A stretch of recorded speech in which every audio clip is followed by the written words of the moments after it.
The second step we did was we did a secondary analysis of the existing patient navigation research program data, which was funded by the National Cancer Institute. This was a multi-site intervention study that looked at usual care versus patient navigation to get patients into timely cancer care, whether it be a diagnosis of cancer or not, or cancer treatment. And in that study, we documented among those who were navigated if they had barriers to care. And if they had barriers to care, there was a list of 21 barriers that was documented. We were able to look at that list of barriers and categorize them into these social services legal needs versus non-social service legal needs.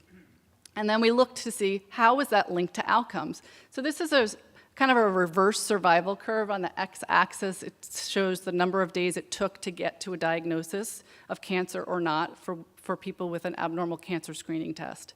And on the y-axis, it's the percent who actually ever achieve resolution.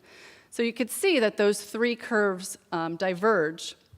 The first curve, which is the blue one, is no barriers to care. So if you didn't have any barriers to care, you got into diagnostic resolution quicker.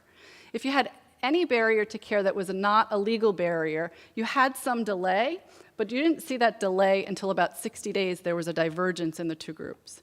But if you had a legal barrier to care in those I help categories, you had delays from the outset, and you never made it to reach the sort of level of diagnostic resolution than the other groups. So the first time we could sort of link these barriers to poor outcomes.